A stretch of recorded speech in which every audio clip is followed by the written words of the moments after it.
दोस्तों, स्वागत है आपका ई विद्यार्थी की वेबसाइट पे। मेरा नाम वर्षा है। तो चलिए शुरू करते हैं उपग्रहों को और समझते हैं होते क्या है ये उपग्रह। तो आपको तो पता ही होगा कि हमारी पृथ्वी के चारों तरफ एक पड़ोसी, एक मामा जी विराजमान है जो कि इसके चक्कर लगाते रहते हैं। तो ये जो हमारे मामा जी है, चंदा मामा जी, इनको उपग्रह की उपाधि दी गई है। अच्छा, अब उपग्रह की उपाधि तो मिल गई है, लेकिन इसकी डेफिनेशन क्या होगी, उपग्रहों की परिभाषा क्या होगी, वो समझते हैं। और उपग्रह होते क्या है वो समझ लेते हैं। आसमान में दिखने वाला चंद्रमा एक उपग्रह है। यह हमारी पृथ्वी का सहचर है जो कि इसके चारों ओर चक्कर लगाता है। तो वो खगोलीय पिंड जो किसी ग्रह के चक्कर लगाए उनको हम उपग्रहों के नाम से जानेंगे। तो आसमान में हमारा दिखने वाला चंदा भी एक उपग्रह है।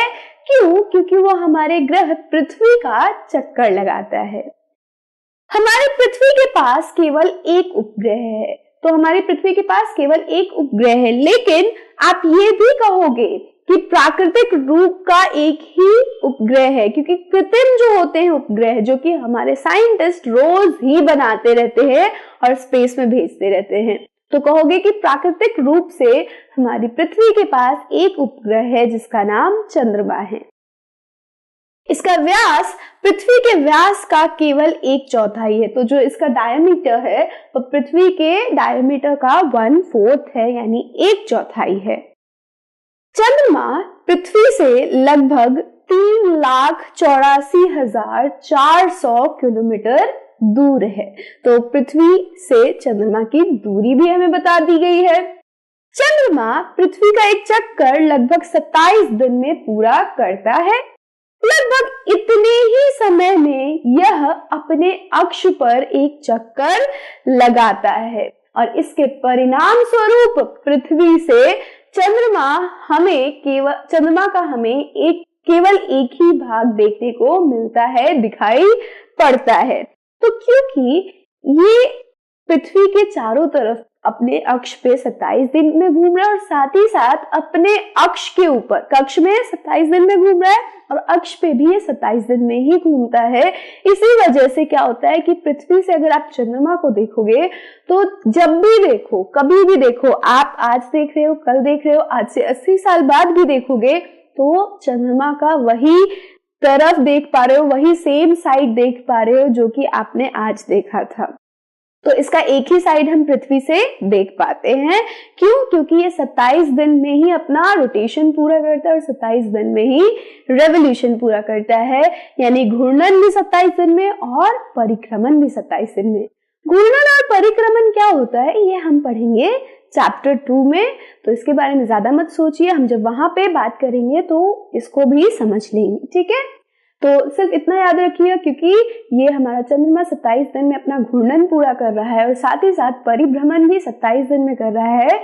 इसके परिणाम स्वरूप हम इसका एक ही तरफ देख पाते हैं, एक ही भाग देख पाते हैं। तो हमारे पृथ्वी के पास हमने जैसे कि बात की थी, चंद्रमा के साथ साथ कृत्रिम उपग्रह भी मौजूद हैं। तो कृत्रिम उपग्रह कौन भेजेगा? अलग अलग साइंटिस्ट, अलग अलग कंट्रीज बार बार भेजती रहती है। निर्मित उपग्रह एक कृत्रिम पिंड है। तो आर्टिफिशियल, जिसको हम हिंदी में कहते हैं आर्टिफिशियल पिंड, इसको कह सकते हो, कृत्रिम पिंड कह सकते हो। यह वैज्ञानिकों द्वारा बनाया जाता है। अंतरिक्ष में उपस्थित कुछ भारतीय उपग्रह इनसेट, IRS, एड्यूसेट इत्यादि है। तो ये कुछ ऐसे उपग्रह है जो कि भारत ने बनाए थे और ये हमारी पृथ्वी के चक्कर लगा रहा है। बहुत सारी कंट्रीज अपने अलग अलग उपग्रहों को पृथ्वी के चक्कर लगाने के लिए भेजती रहती है।